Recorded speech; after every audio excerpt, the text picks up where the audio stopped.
Picture this, you're standing in a glittering ballroom, heart hammering so loud you swear the whole room can hear it. Your ex, the one who said you were too quiet, too ordinary, just walked in on the arm of someone flashy and confident. The smile you forced all night cracks. In that single heartbeat, you feel small, forgotten, and completely alone. But then a soft voice beside you whispers, "I've got you. Just breathe." One stranger's kindness changes the entire night, and maybe your whole life. This is the story of how a single act of genuine care can heal what years of heartbreak couldn't.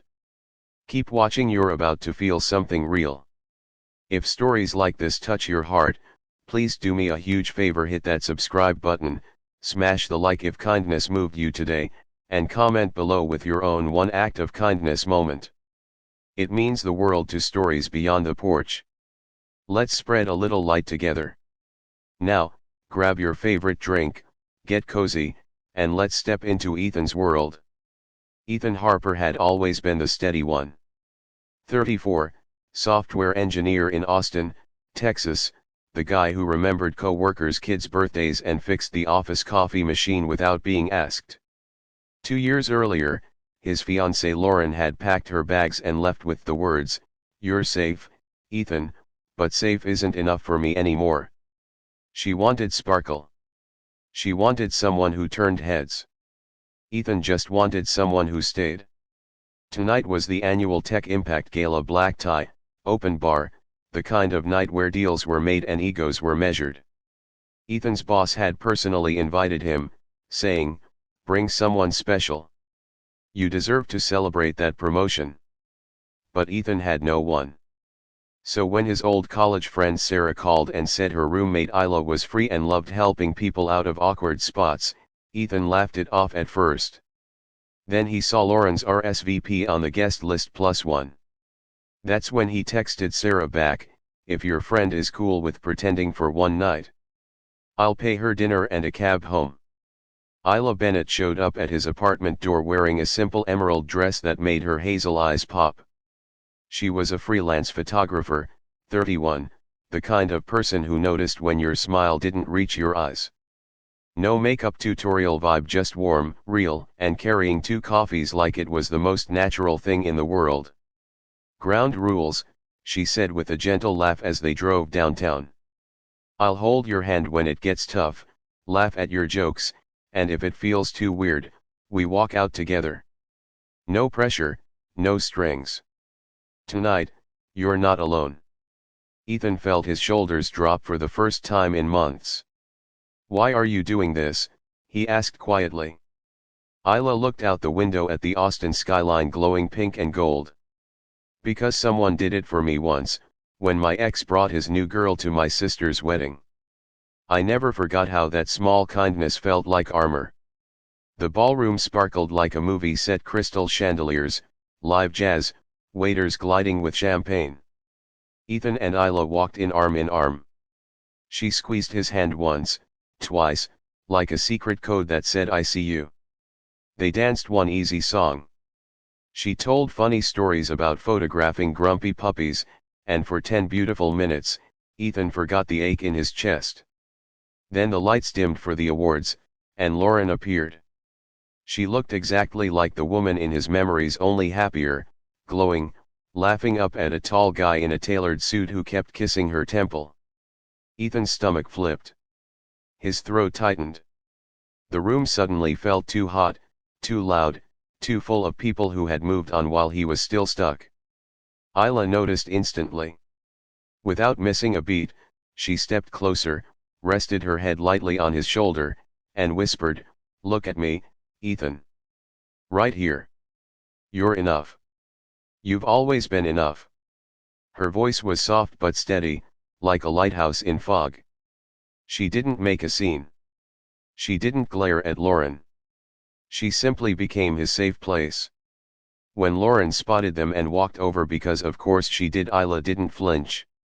She smiled politely, introduced herself as Ethan's girlfriend with such natural warmth that even Ethan almost believed it.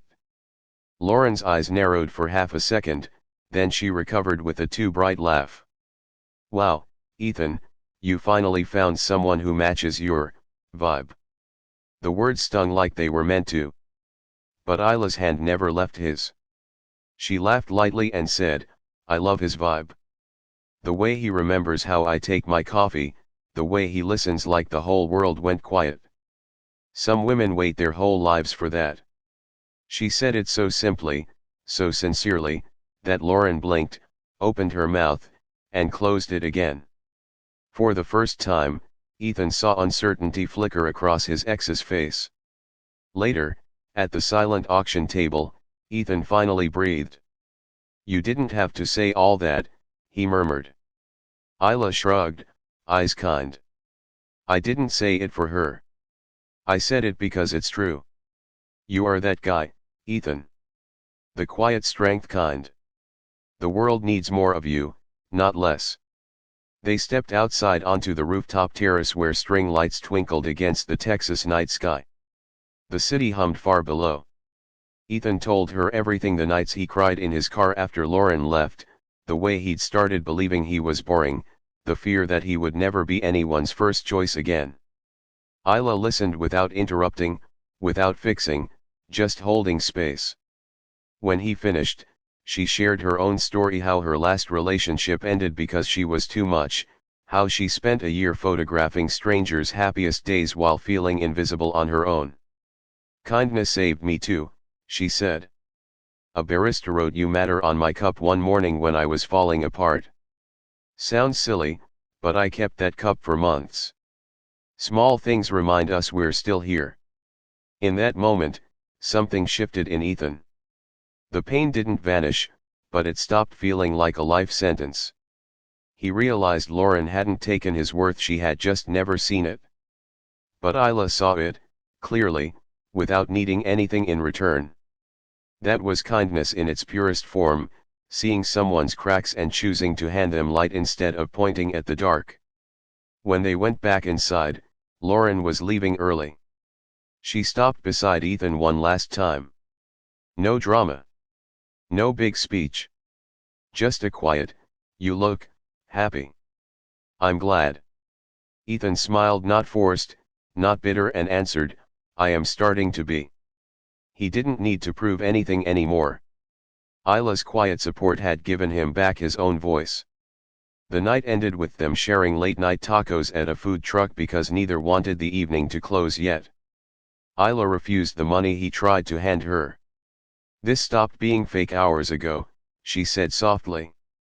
"Tonight reminded me why I say yes to helping strangers.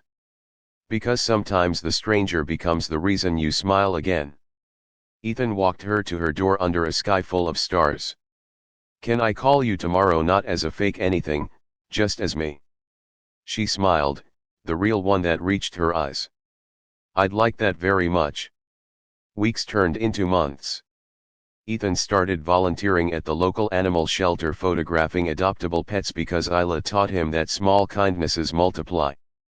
He left encouraging notes on co-workers' desks. He told his mom he loved her without waiting for a holiday. And every time someone asked how he got through the hardest year of his life, he answered the same way: a stranger chose kindness when she didn't have to.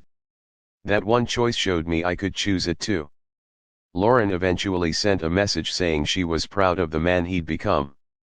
Ethan replied with genuine warmth and no resentment. The circle of pain had finally broken, not with revenge, not with proving he was better, but with the simple power of being seen and choosing to see others in return. Kindness, Ethan learned, isn't loud parades or grand gestures. It's the hand that squeezes yours when your world tilts. It's the words "I've got you" spoken by someone who owes you nothing. It's choosing to believe in someone's light even when they've forgotten it themselves. And the most beautiful part? Kindness always comes back around. Isla and Ethan are still together not because of a fake night, but because one evening of real care planted seeds that grew into something lasting. They pay it forward every chance they get, helping a nervous teen at a job interview, buying coffee for the tired single mom behind them in line, reminding each other daily that being quiet and steady is actually a superpower. So here's the truth that this story leaves us with: You never know whose heart is one small kindness away from healing. Your smile to a stranger, your listening ear on a tough day, your willingness to stand beside someone who feels invisible, it might be the moment their life turns the corner. Today, right now, you have that power. Be the Isla in someone's gala night. Be the light that says you're enough when the world has been saying the opposite. Spread kindness like confetti, wild, generous, and without keeping score, because the universe keeps perfect count, and what you give always finds its way back, often more beautiful than you could imagine. Thank you for watching. If this story stirred something in you, share it with one person who needs to hear it. And remember, the world is brighter because you chose to be kind today. See you in the next story, friends. Until then, go be someone's unexpected grace.